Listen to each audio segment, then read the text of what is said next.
welcome everybody. For the eagle-eyed among you, you'll notice I've got a better camera this week. Whether that's a good or a bad thing, I'll leave to the viewer's interpretation, and I won't accept any comments from either of you as to whether that's a good or a bad thing. But you can now see how I look, which I'm sure my mum will be pleased with. But welcome everyone. Another of our weekly live sessions talking about safety and risk, and joined by Colin, Nottage and Jonathan Dempsey, who will introduce themselves in a moment. If anybody doesn't know who I am, I'm Christian Harris, founder of Slip Safety Services and the host of the Safety and Risk Success podcast, which both of these gentlemen have appeared on.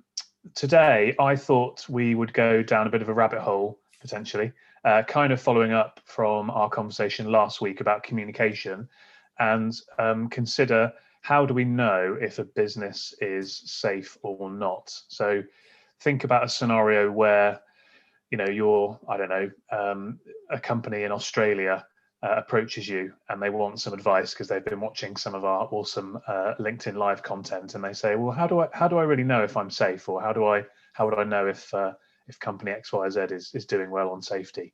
So thinking about that potentially, or even thinking about, you know, the COVID times we're in, where sometimes it's not easy to go and, you know, physically visit a site and assess what's going on and really get your eyes on it. So kind of, are there ways of approaching that question, perhaps more from a philosophical perspective or from a KPI perspective, that we could sort of try to address that? So that's what I thought we might delve into today. Do you guys want to give a quick intro to yourselves, and then perhaps we can make a start and perhaps I'll start by answering, you know, do you think that's even possible as a starting point, and then we can see if we think it is, how might we go about doing it? Jonathan, do you want to start? Sure, thank you, Christian. So I'm Jonathan Dempsey, founder and director of Red Laces consultancy at redlaces.co.uk. We help businesses solve problems and develop strategic capability around safety, risk and compliance. And we also do a few media marketing and mentoring services as well. Colin. Thanks a lot, Jonathan. Yeah, my name's Colin Nottage. I run a health and safety consultancy called IMG, and we've also got an online health and safety service called Safety Remotely that we're just putting out into the workplace at the moment. And I also host the Interesting Health and Safety podcast, which both Christian and yourself, JD, have been on that as well. Christian a couple of times actually. So that's a little bit about myself. Okay, I'm just checking everything's working, which it seems to be. Who wants to start? Jonathan, what's your view then? Do you think that we can know if a business is likely to be pretty safe from a sort of philosophical perspective?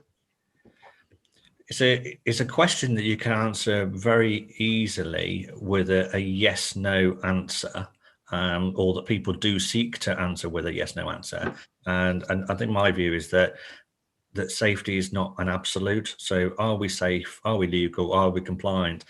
It kind of picks up on where we were talking last week about communication, about asking closed questions, and not just the asking the closed questions, but almost the motivation behind it. So it may well be that a director, a CEO, a chief executive is saying, are we legal? Are we compliant? Are we safe? It's a leading question to be able to infer that actually, great, we can carry on with the rest of the business. So I think I'm picking up on the open questions.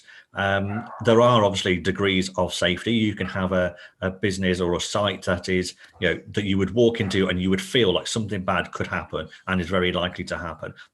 So I think that where we should spend our focus is on what more do we need to know? What more can we learn? How much support can we give?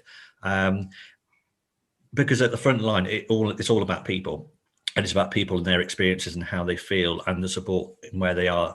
I think at a very corporate level, at a business level, a business needs to make money and a business needs to survive and it needs to grow and may well want to compete in the market. And risk and safety and compliance are enablers to help them to do that. So I think that we then can talk about strategic measures that help to give some transparency around that and help to aid decision making. Yeah, I think that's a good answer. What's your view, Colin? Yeah, I suppose safety is an outcome, isn't it? It's an outcome of the things that you do, and I suppose how I look at it is the question. You could ask the question, are we safe? And you're going to get an answer, and you probably, whatever answer is given is probably going to be a load of rubbish. Okay. What you need to do is really, I suppose, look at, what is it that makes up the things that you need to do to hopefully have an outcome that results in a safe place of work. And I'd like to sort of really sort of focus on three areas. And I think, one of the areas is the physical conditions. Okay. So that's, and that's fairly easy and straightforward. You can go out, you can have a look at the physical conditions that are out there and see if there's any obvious, hazards like, unguarded machinery or places that you can trip or slippery surfaces or whatever it may be. And that sort of covers the safety, the health sides of it a little bit different, a little bit harder to look at. I think you've got the systems and procedures. Okay, so you can actually see, well, have we got documentation and have we got processes in place that actually try to help us manage the hazards and the risks that we face in the business. So that's the second thing that you can ask, and then the third thing really is based around the people. Have we got people that are trained, that are competent, that understand the risks, that understand the hazards, that can interact, with the risk that we've got in the business, because you're pretty much not going to eliminate it. We're going to interact with that risk in a way that allows them to perform their jobs, perform the activities that they're doing without getting hurt. And I suppose if you're able to answer those questions in a positive way, then you're going some way to determining whether your business is safe or not. Yeah. I think, as we said last week, and I think you're right, it's not easy to answer the question of are you safe or not, because that's a minefield, isn't it? Mm-hmm. I wonder though whether we could, if we took a step back or a step up maybe and think about from the perspective of, are there things that we could ask, or questions we could ask, or things we could look for, or sort of approaches or mindsets that would kind of give us an idea of whether a company has the right attitude maybe towards safety. Because if you don't have the right sort of approach, the right mindset, the right attitude, the right philosophy as a business, then you probably aren't going to be doing what you need to do to be able to put the systems and the conditions and the people in the right order to achieve that outcome. So, are there things maybe that this is a bit more sort of high level rather than down in the weeds, but things that we look for that come, if a company has this view or has this approach or has this attitude, that it aligns with performance. Have any of you guys seen anything like that? Yeah, well, one example, I've designed a scorecard for sort of senior business leaders, and it's basically it's online, it's digital, 20 questions, takes 2 minutes, and you get a personalised score out of it. And it really is aimed for people who are non-technical in relation to risk and safety. So the first question is, do we live our corporate values? Now, if you're the chief executive or anywhere on the board, you will know what the values are of your company, and you will know inherently whether you believe you live in them or not. So do we or don't we, or to what extent are we? If we are living our values, which are likely to be around customer, people, excellence, performance, all those kind of things, if we do, then health and safety, or is strategic safety risk, is that strategically important to us? Yes or no? Well, if we live in our values, then it must be. If the answer then is yes, then do we have a health and safety strategy or something that has a strategic focus around what are our risks? Because the answer then should be yes. And if not, let's start to work on that. But it's those three questions, do we live our values? Is health and safety strategically important to us? And if so, do we have a health and safety strategy? That's the starting point, because that's a non-technical conversation that an IT director, a finance director, the legal counsel can all have a view on and have a discussion on, and then invite some contact from the rest of the business in terms of, well, how is that playing out? The value of doing that means that the business changes, our operating environment changes, but the answers to those questions don't need to change, because our values should take us all the way through whatever's happening. And then you can drive down the detail. What you then do is you align all your functions. So you don't rely on a health and safety team saying, we need budget for a new piece of software. What you have is the IT director already aware that we need to think about how can we use our resources to support this strategic goal. To help us live our values. And same with the HR. The HR, it's all about people. So how are we making sure our recruitment, our attraction, we're attracting the right people, recruiting them, training them, and that kind of, it becomes part of what the business is about, as opposed to the health and safety team go around doing an audit saying, have we done our mandatory safety training? Just give us those three again, JD. Are we living our values as one? Are we living our values, literally our corporate values, as we state that are, if so, is health and safety strategically important to us? Yeah. And therefore, if it is, well, do we have a health and safety strategy? Yeah. And that might be a single document. It might be a framework. It might be a risk element to the overall strategy. But the value of this is that it also aligns the whole approach with the strategy for growth. So whatever direction the business is going in, and so let's take COVID a year ago. How many Michelin star hotels couldn't operate? They had to close, but then they pivot into doing a home delivery service. Yeah. Now, if they're set up and all their food hygiene systems are set up for operating in a kitchen, all their temperature control, their pest control, and everything like that, it's all set up. All of a sudden, they're doing home delivery. Well, where are they getting the drivers from? Where are they getting their vehicles from? Are the vehicles pest proof? Are they, and all the operational risks that would come across that, are they set up for it? Well, if you decided strategically, we're going to pivot into this area of the business, you would already be thinking about the risk and design them in at the right stage, rather than waiting and trying not to get caught at the end. So it means that it helps the business to become agile and adaptable, with the comfort that anything that you need to do to comply, you're asking the questions early and designing the right people in. Yeah. I can see there's a few people watching us, so please give us your comments or questions on this subject as well. What do you think of that, Colin? So those three areas. So are we living our values? Is health and safety strategically important to us, and do we have a health and safety strategy in place? Do you think that's a good starting point to answer that question? I think for certain size businesses, I think people would be able to answer that. I think there's an awful lot of business out there that wouldn't.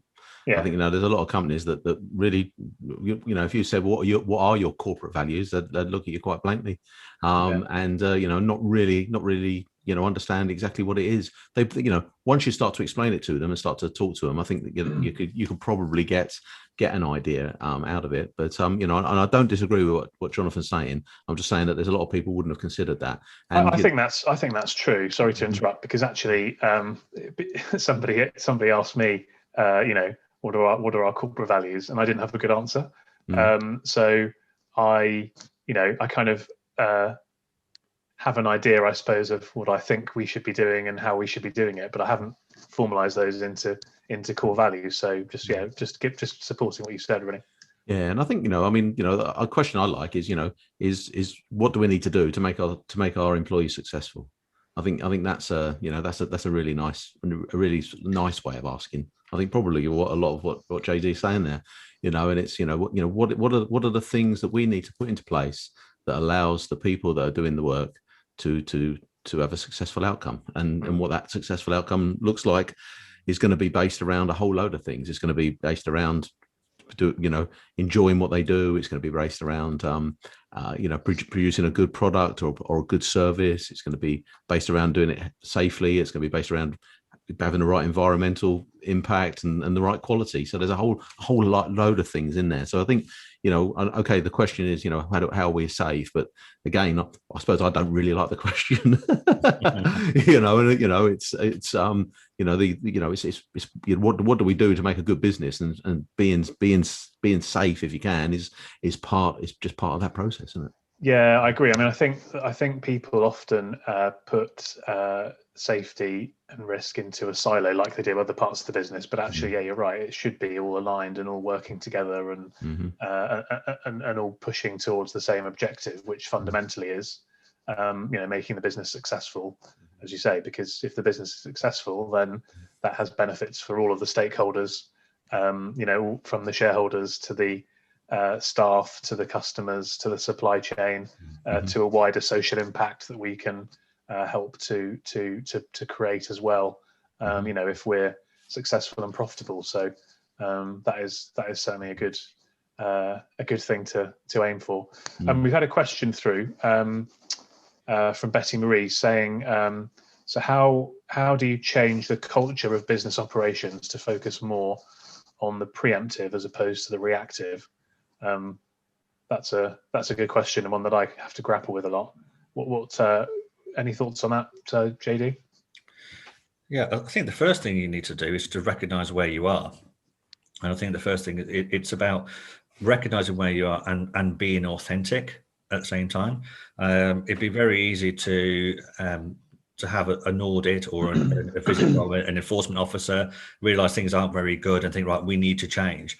But I think the first thing is know, well, where are we? And in simple terms, are we a 2 out of 10? Are we a 6 out of 10? Are we a 9 out of 10? In health and safety, and this is very simplistic, but just to give a sense and a feel that people could all kind of align around. And then it's about, well, what's our aspiration, and where do we really want to be, and how quickly do we want to get there? Because that then drives everything else. So we don't need to be market leading in the safety. We don't need to win awards in health and safety, although we might want to, because that might be part of what our business is all about. We might just want to have the confidence that we're doing the right things in the right way and we're looking after our people. And I think in that respect, then again, you start where you are now. You start with, let's get the board around and have a few words with the board. Let's get out onto site and to meet people on the front line and get a sense of how people feel. And then let's start to put some strategy around it, some framework around it, some short-term measures around it that show the business we're serious about moving in the right direction. And almost, I think there has to be an acceptance that you're going to learn as you go, because you can't very well just pick up off the shelf a management system that some other consultancy or other business has used and then think that's going to work. It has to then be real and authentic, and each business is going to find its own challenges as it goes through that, particularly on a multi-site business and a multi-country operation business, for instance. So you've got a site in London, you've got a site in Scotland, even in the same business, the culture is not going to be the same. Yeah, there will be subcultures and micro cultures. There will be some slightly different culture in the engineering section as opposed to the operations section, that kind of thing. And I think it's about aligning and starting to bring them together. I think the point about meeting or knowing where you are is a really key one, and it's something that I am thinking about all the time. Is kind of how to, because you need to meet people where they are. If you want to engage people, if you want to influence people, if you want to persuade them to do something, you've got to try and meet them where they are. It's no good, to take Colin's point earlier, it's no good talking about, are you living your corporate values, to a one-man band burger van, because that doesn't exist. I know that's an extreme example, but I think the key challenge for me that I find in my business is that people typically believe, think, expect that they are doing a better job than they actually are. And so it's about how do you sort of gently challenge them, I suppose, to sort of, are you actually doing as good a job as you are, and will they be open-minded or not to think about doing things differently? And I think that circles back round to the question about preemptive versus reactive as well, because if your mindset is we're doing quite a good job, we're managing everything well, we'll just react to problems, it's going to be quite difficult to shift that view to being based on preventative and proactive measures. Have you got any thoughts on that, Colin, or any experience of similar difficult conversations? Yeah, and I suppose to sort of try and answer the question, I suppose if you want to be preemptive rather than reactive, then stop using reactive measures to try and measure your performance. So what I'm not saying that you shouldn't be aware and understand when things go wrong. I'm not saying that you shouldn't look at that, but what I'm saying is don't use that as your measure to measure success. And I would just challenge something that you said there about about my general finding is that people do an awful lot better than you think. Because most days, pretty much every day, people are successful and they do a great job. That's true. Yeah. Sometimes it goes wrong. Okay, and sometimes things happen, but I think that then comes down to what is the sort of the proactive, the preemptive things you can do is get a better and better understanding of how your business does work, and the more time that you can spend really understanding what it is that your people are facing and how they're managing it and how they're dealing with the issues that they're coming up with on a daily basis, on an hourly basis. The more time you can spend in that environment really understanding that, then the better you're going to be as a business, because the people are going to feel that they're really valued. They're going to feel that you're spending time actually listening to them, what their views, what their opinions are. And also, they've got the solutions. People have got the solutions, and so being able to talk with them and get them to actually be a part of that problem solving process, and then feel valued because they've been part of that process is where you're going to be really successful. I think it's also about meeting people where they are, but then also the key point, I think, for all of us and in every business is what's in it for me. And I've been able to answer that question because you can't you're not going to inspire somebody, whatever level in a business, to change the way they're doing things if they think it's going to be detrimental to them. You can force them to do things differently using the stick approach by I'm your boss and that's the way it's got to be. But if you want to inspire people to change and to do things better, I think you've got to always be thinking about how do you package that up in such a way that they see that there's a benefit for them, whether that's it makes my life easier, or it puts me at lower risk, or I get a bonus, or I'm happier, or I'm fitter, or whatever it might be. But thinking about that, I suppose, is really key. Again, going back to the question of trying to get people to change their philosophy from reactive to proactive, well, we need to explain to them and engage them in that debate as to what are the benefits of being proactive rather than reactive. I think people will understand that if it's a health and safety issue, if you can stop something from happening, that's better than allowing it to happen. But then does the risk outweigh the reward or not, I suppose, is something that we need to consider. I think it's about how you do react when something does go wrong, and it's the approach that you take, the supportive approach that you should be taking in the business, because things will go wrong. People will make mistakes, stuff happens, and if the minute something's gone wrong, all that you're doing as a business is pointing the finger at the person that's had the problem, then you're not going to move things forward. You're not going to find out about it, and and morale's going to go down, and people are just going to just be quiet, and that's not what you want. Why would you ever want any part of your business to be quiet about health and safety? I just don't understand why anybody would want that. And so I'm just reading a book at the moment called the thin book of trust. It's called. It is a thin book. Is that for your book club? No, it's not actually. This is just one I'm doing. This is on top of just for fun. Stuff just for a bit of fun. And and again, it's it talks in there about being authentic and about being sort of sincere and all those kinds of things that that you create this environment where people really want to engage with you, because they feel that when they do, then something positive happens. And if you can get that, then that's brilliant. Yeah. Any thoughts on that, JD?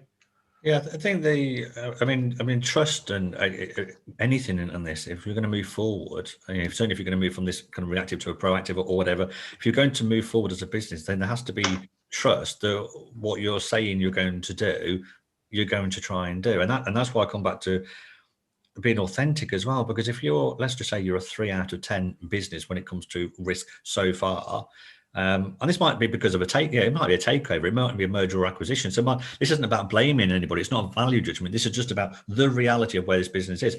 To say we're going to be the world's number one next year, it's just not. It's not. People aren't going to believe it. If you say, well, we are going to start doing the right things in the right way, and it might take us some time, and we want your help, and we welcome your suggestions, we really want to start getting the business talking to each other. And you start creating mechanisms where different teams, different departments, different functions can come together. You maybe start building in some coaching, some mentoring. So we're not talking about safety, but you're starting to talk about actually basic communication and collaboration, bringing the people together, people will start to feel that it's genuine. It might happen slowly, it might be a bit bumpy, but it's going in the right direction. So I think that's what's required. I think something else is that there's a lot of misunderstanding, misperception about what safety is or isn't, and also from a legal point of view. There'll be a lot of people thinking, a lot of business thinking, we need to make sure that we don't have accidents.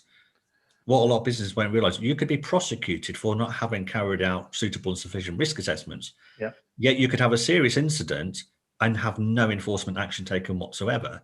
Yeah. And that's something that's completely, people just don't understand that. And I think that's why, and you might have heard the phrase blue tape. A lot of businesses complain about the red tape, the regulations that we have to comply with, we have to meet.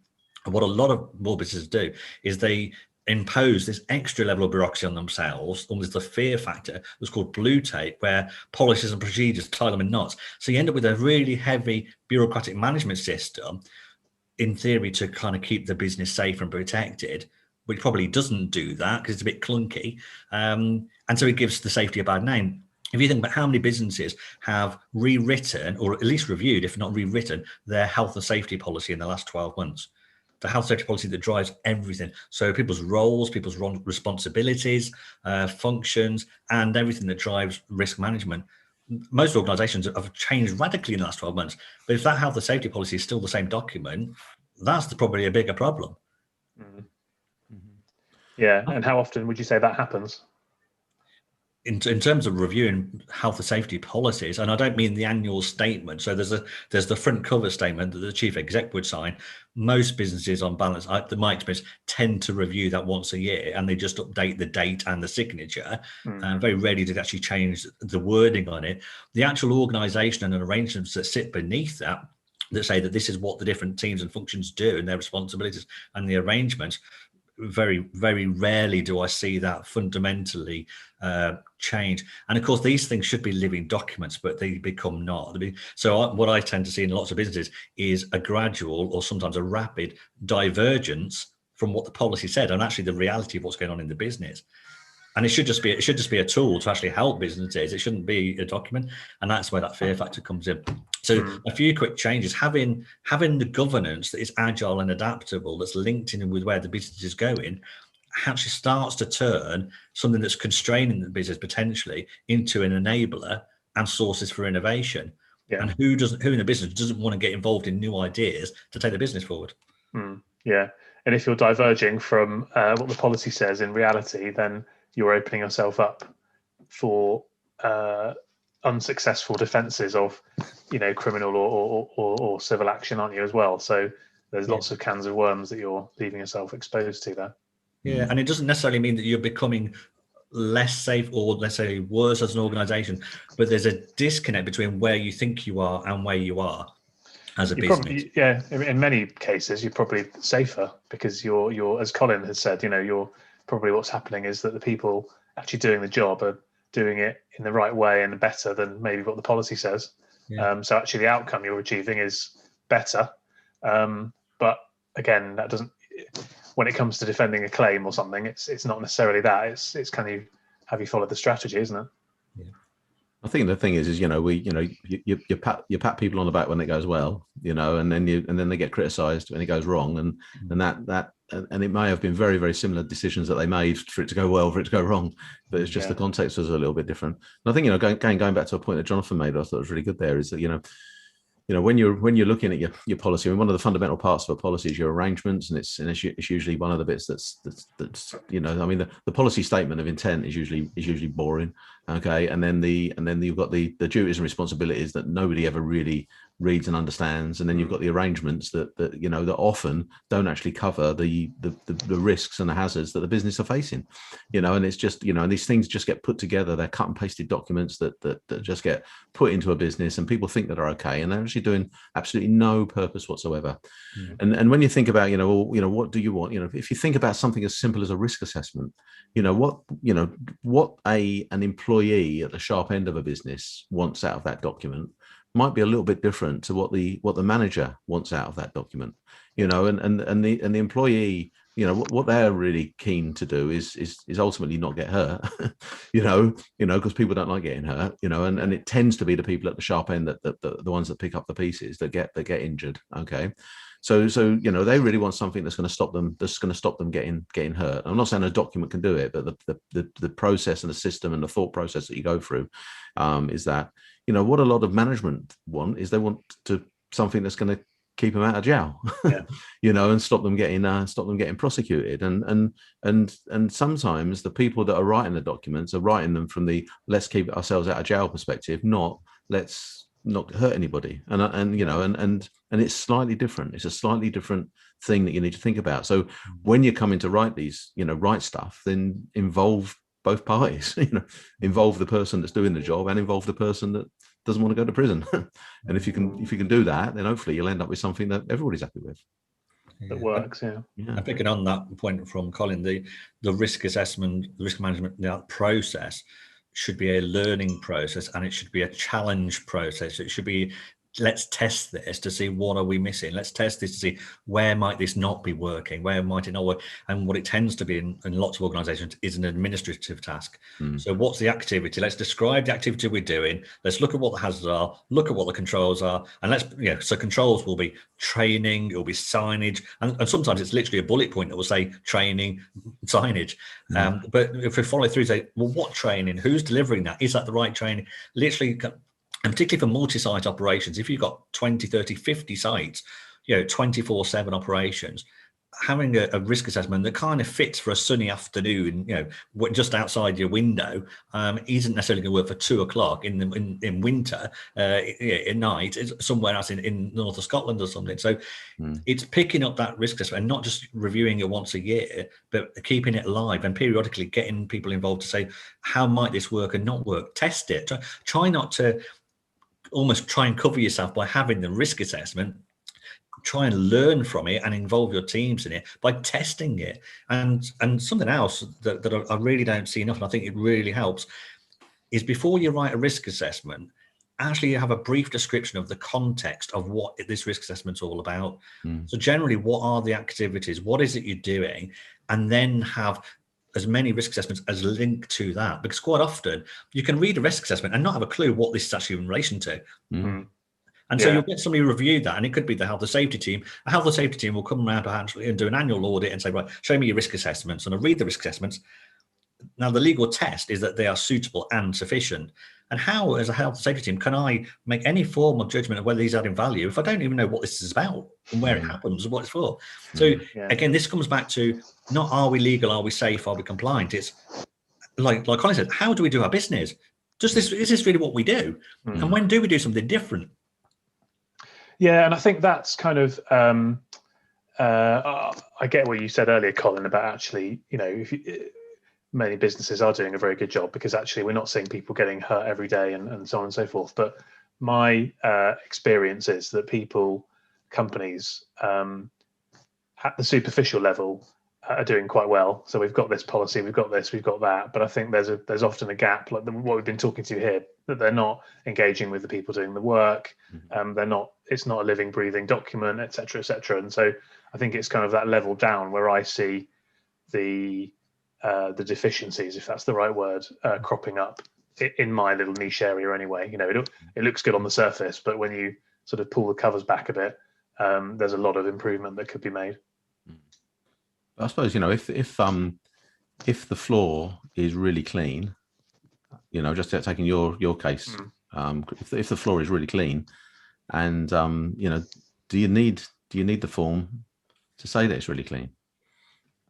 If it's actually really clean and you're really happy with it, and it looks nice, do we actually need the form? That's an interesting question to put out there. I don't know. What do you think?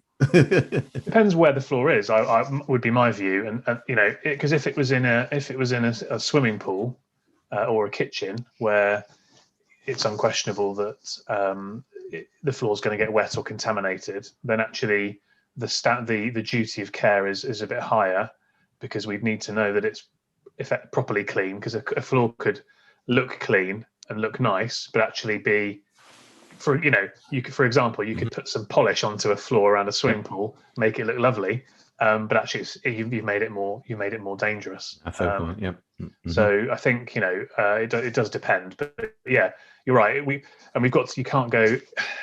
It's always a balancing act, isn't it? Because between, as Jonathan was saying, going into too much detail or not enough. You've got to strike that balance. You can't be detailing every single last thing, because then you just become a tick box company, and all you're doing is spending your time filling in forms around health and safety, and that's not going to help you to achieve your business goals, I don't think.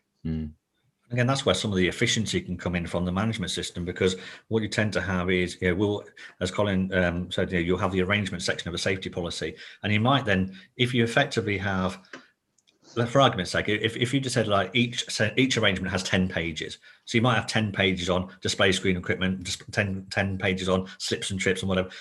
But if you have that kind of approach, you end up with a really big system. But if you actually take a step back and actually look at what we're trying to achieve, and almost think of it from a risk management perspective, what you might say is, well, actually, display screen equipment actually requires this small piece.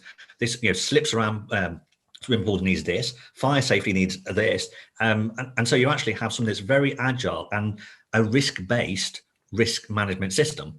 What we tend to have are bureaucratic management systems that in themselves are not risk-based. And so take another example. In logistics, in one company I was working in several years ago in logistics, they had their ISO accreditations. So they had the 9001 for quality, 14,000 for environment, the 18,001 as it was at the time for health and safety, and 50,001 for energy. And every 6 months they would have an audit of 20 sites, of about 80 or so sites. However, the business decided or worked out with the auditor which sites were going to be audited. And they made sure that they invested their capital into getting those sites ready. So, of course, they always passed the audit, and they always had the certificates on the wall. From some conversations I had with the board, and it was a kind of a brave conversation, say, look, you can carry on as you are, or we can actually start to take this business where the direction needs to be. What we need to do is take a step back, and instead of actually having those sites we want to choose, let's take a risk-based approach.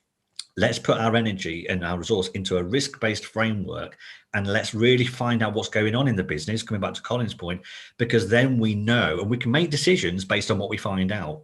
But if at the moment we're making decisions based on what and there's things we don't know about, and that's what's going to catch us. So there's lots, what a lot of people don't realize is there's lots of efficiencies to be made from having a very agile and adaptable management system, which ties back into that strategic approach. Mm-hmm. Makes perfect sense to me. Yeah. Definitely. And I think, I've just seen a sort of system that one of the guys on in our group, our community project Militium, he put over a document, and it's just got one page. They challenged the people in the business to have one page per risk. So there's one page on fire, and there's one page on noise, and there's one page on manual handling, and it's just, and they're very, very, very, very direct, very, very, very, very structured, and it actually reads really well. And and I just think that's a really nice simple concept. Now you can't taking what Jonathan says. There may be something that's a risk that is really complicated, and you've got to go into a lot of detail on. But the simpler you can make it, and the simpler you can make it for the people that are having to do key activities, then that's where the success is. Yeah, that's an interesting idea, actually. I think you could do that, couldn't you, for a lot of cases, and it would work really well. I suppose it's just if there's something particularly complex, or if there's one particular thing, if you're cargo handling in Heathrow Airport, then probably manual handling. You might go into a bit more detail there, because that's probably by far and away your biggest risk. But I think that approach would be good. And I think the other thing, I suppose, is if you've got something that's brief and succinct and direct, it takes a lot of thought to get that right, doesn't it? Because it's harder to do one page than it is to do 5 pages. That's right. So actually, you probably put a lot more thought into it, and it's easier for people to understand. So that's got to be a good approach. And I think just going back to your point you were making about cargo handlers, because a great one. Rather than having a 5 or 6 page document on manual handling, really, really understand, that in actual fact, the health and fitness and the well-being of the people that are doing the job is what it's about, and it's not about giving them training in how to keep their legs straight and bend their back or bend their knees and keep their back straight, and all that sort of stuff. It's about just people being looking after themselves and looking after their body and being able to have the right, I suppose, well-being, I suppose, is what it's about. And so invest, if you're going to invest in getting your people healthier, then they will be able to lift and carry so much better and do a better job, And so so there aren't many businesses out there that think about manual handling in that way. They just think about, let's train somebody in how to pick up a cardboard box, and it just doesn't cut the mustard, really, not nowadays. Yeah. Mm-hmm. I'm picking on that point as well, Colin. I mean, that's sort of manual handling, those kind of ergonomics is a real good opportunity for innovation as well. I mean, there's a lot of technology now, wearable technology now that we can, people can wear, where you can get real-time data, where you can really get some insight and actually play that back to the individuals as well. And who doesn't want to try on some new kit that kind of get some insight in there, rather than being told what to do, being able to see in real time some of that content as well. And again, we don't talk enough there's more opportunity for us in future sessions to talk more about the role of technology and innovation in the world of operational safety risk. Also around sort of Gen Z as well, because of course a lot of people who have been in the working world for several years will be retiring soon. The economy is changing, sectors are changing, and Gen Z, kind of this sort of 24, 25s and under, they are renowned for looking for purpose-driven organizations, businesses and brands that care about the environment, that care about their people, that give them challenging work and show them respect and give them meaningful work that they can learn and grow through. These are some values that come through really strongly. So, again, we don't need to talk about the term health and safety, but a lot of the things we're talking about here, if we start to bring some of these things into a business, that's going to attract the people, the rising talent, the future leaders, without having to say we're the best, by actually promoting some of these things. And if you take an example of, say, in logistics, you can now use drones inside large warehouses for getting to high level racking. So rather than an engineer climbing 30, 40 meters, up ladders and ropes to check sensors are working, you can use a drone. Now, how phenomenal is that? So to really be able to promote that as a cutting edge organization, rather than saying we're trying to avoid accidents, we're trying the latest state-of-the-art technology. Come and work with us. That's kind of the shift now. It's not about we're avoiding accidents. It's about we're trying new things. We and again, it comes back to being authentic. Come and get involved with us. Yeah, well, I think that could be a good topic perhaps for next week. Something about some of that technology stuff, because certainly from I could bring some insights around that from a sort of insurance angle as well, because obviously there's a lot going on in insurtech and efficiencies and improvements and things around insurance as well. So perhaps we can pick up on that one next week. Conscious of time, because we're coming up to our 45 minutes. Do you guys want to give it maybe any last thoughts on this overall? I know we've gone in a bit of a zigzag here, but any final thoughts and perhaps a quick recap of who you are and what you do and how people can get in touch? Colin, do you want to go first? Okay. Yeah. No. I think it was actually a challenging question, and I think it's great to put questions out there that maybe have not got straightforward answers, so that we can explore them a little bit. Yeah. I think for me, getting a really good understanding of what your business is doing, understanding the risks, the hazards that are associated with the business, and then and understanding how the people interact with those risks is a great starting place for improving the performance. My name's Colin Nottage. If you want to get in touch with me and have a chat about how we can help you to achieve looking at some of those aspects, then I'm on LinkedIn, and Influential MG is our website. Great. JD? Yes, I think it comes down to really being authentic about how you're engaging with your teams, how you're being as a brand. People will see through it. So you need to be authentic. You need to know where you are to be able to get the best advice on how to move forwards. At redlaces.co.uk, we can help you to quickly diagnose where you are and to help you to move forward with that. I think the main thing is that you need as a business to be able to own your solutions moving forward. And there's a lot that you can do for yourselves by starting to change that mindset. It's not going to happen overnight, but we can take away a lot of that fear and complexity which actually then is very enabling and empowering. And you don't need to change overnight. It's a journey. But at least if you're taking steps in the right direction, that's only going to be a good thing. Yeah. Well, thanks, guys. I enjoyed this one. I think, as Colin said, it's a difficult question, but I think those are the sorts of questions that we should be trying to answer. And I think for me, what's come out is actually, what we kind of talked about last week as well. But it's not easy to answer that question. But actually, to answer it, you need to go into a bit of depth and a bit of detail. Don't be looking for superficial answers, because that isn't a superficial question. So I think that's a good philosophy to have. So with that, we'll say thanks very much, guys. I will wrap it up. Look forward to connecting next week, and perhaps we can talk about some tech stuff. If anybody's got any questions for any of us, reach out to us on LinkedIn or our websites or whatever it might be. And thanks.